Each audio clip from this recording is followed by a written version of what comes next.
chegando para mais um vídeo do nosso canal Suas Notícias Hoje. Nesse boletim você vai conferir erupção de vulcão que causou rastro de destruição em Tonga, notícia internacional. Jogador famoso foi condenado e no caso Henri Borel, defesa de Monique faz pedido após ameaças. Então se prepara e vem com a gente saber de tudo que é destaque nos noticiários, pois estamos aqui para falar das principais notícias do dia de hoje, tudo que é destaque no Brasil e no mundo das celebridades, com os famosos casos da vida real e todo o bafafá na política. Vem participando e deixando seu comentário sobre cada um desses assuntos. Rita Tafatofua, atleta olímpico que é mais conhecido como Besuntado de Tonga, já arrecadou mais de 450 mil dólares australianos, mais de 1,8 milhão de reais em doações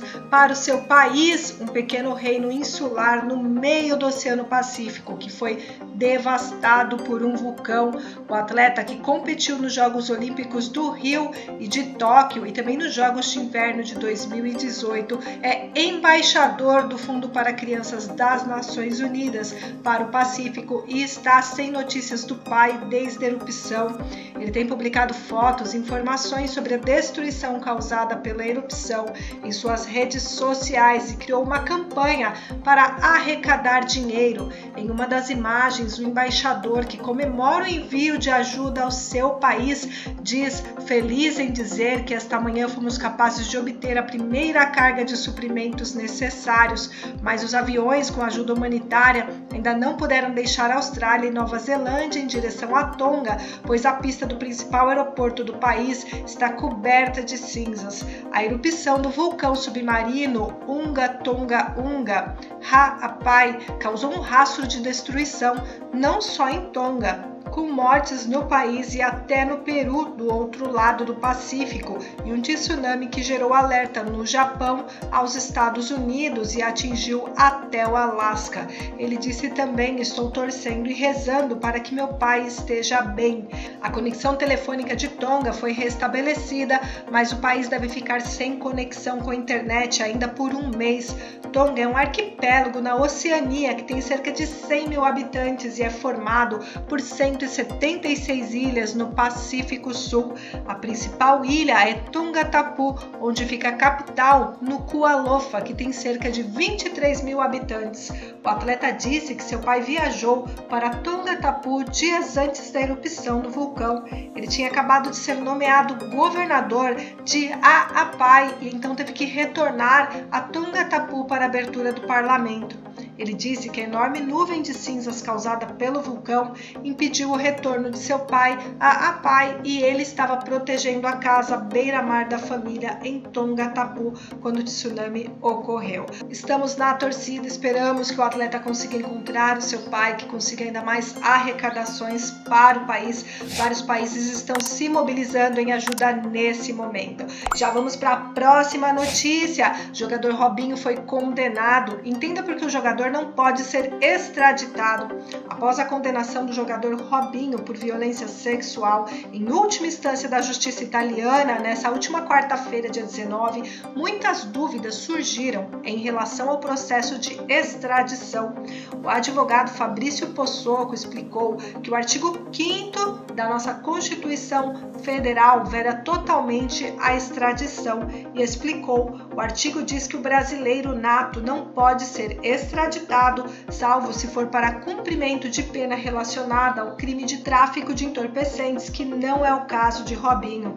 O jogador e amigo dele, Ricardo Falco, foram condenados a 9 anos de prisão por violência sexual de grupo. Segundo Possocco, a lei de imigração afirma no artigo 100 que há a possibilidade de autorização da transferência de pena para que seja cumprida aqui no Brasil. O artigo 100 traz todas as regras para permitir que a pena da justiça italiana seja cumprida no Brasil, mas esse pedido de transferência precisa ser feito pela justiça italiana. De acordo com o advogado, caso Robinho viaje para alguns países que possuem acordo de extradição com a Itália, ele pode ser preso e, além disso, ser deportado ao país italiano para cumprimento da pena. Para isso, o Estado italiano precisa emitir um pedido internacional de prisão que poderia ser cumprido, por exemplo, em qualquer país da União Europeia. O advogado explica que alguns dos países que possuem acordo com a Itália são Argentina, Austrália, Bélgica, Bolívia, Canadá, Chile, China, Colômbia, Coreia do Sul, Espanha, Estados Unidos, França, entre outros. Explicou ainda: se o Robinho viajar para algum país específico que tem extradição com a Itália, ele vai acabar sendo preso e pode ser deportado à Itália. Enquanto ele permanecer dentro do Brasil, ele não pode ser preso nesse primeiro momento. Apenas se a Itália, por meio das vias diplomáticas, fizer esse pedido com base na lei de imigração. Aí tem que ser deferido pela Justiça brasileira e quem decide é a Justiça Federal. A Corte de Cassação da Itália, última instância do Judiciário, confirmou a condenação do jogador Robinho e de seu amigo Ricardo Falco a 9 anos de prisão por violência sexual de grupo. A sentença sairá em 30 dias. O julgamento ocorreu na Corte de Cassação de Roma, que no ordenamento jurídico italiano é equivalente ao Supremo Tribunal Federal no Brasil.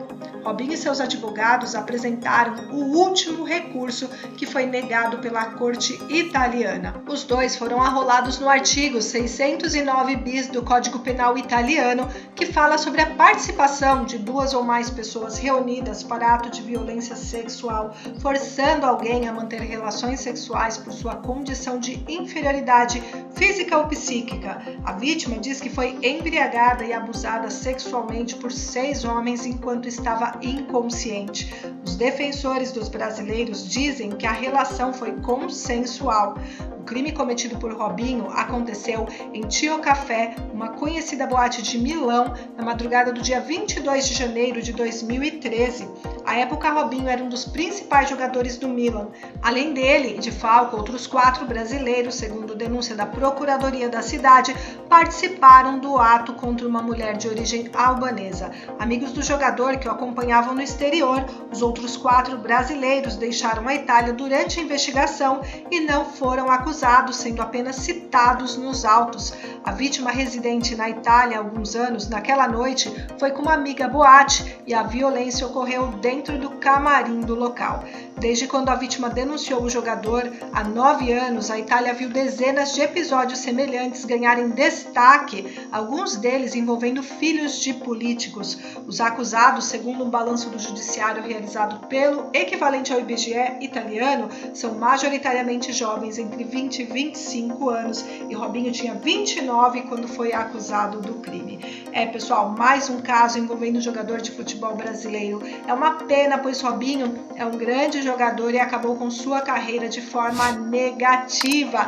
E bora lá que aqui as notícias não param. Vamos de um crime a outro falar agora do caso Henri Borel. Monique pede prisão domiciliar após sofrer ameaça. Em uma nova petição à juíza Elizabeth Machado Louro, do 2º Tribunal do Júri, Monique Medeiros da Costa e Silva alega falta de segurança no Instituto Penal Santo Expedito, no Complexo Penitenciário de Jericinó, em Bangu, e pede a conversão da prisão preventiva em domiciliar. No documento, os advogados Hugo Novaes e Tiago Minagé contam que flagraram na última sexta-feira, dia 14, um advogado no parlatório da unidade prisional repassando informações sobre o processo pelo qual a professora e seu ex-namorado, doutor Jairinho, respondem por torturar e matar Henri Borel Medeiros, a outra detenta.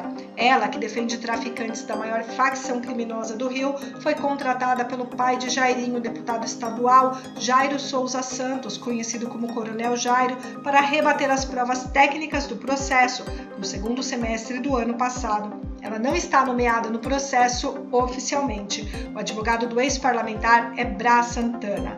Horas antes, Elizabeth Machado já havia determinado à Secretaria de Administração Penitenciária que proibisse visitas a Monique por pessoas que não fossem seus advogados constituídos no processo e familiares cadastrados.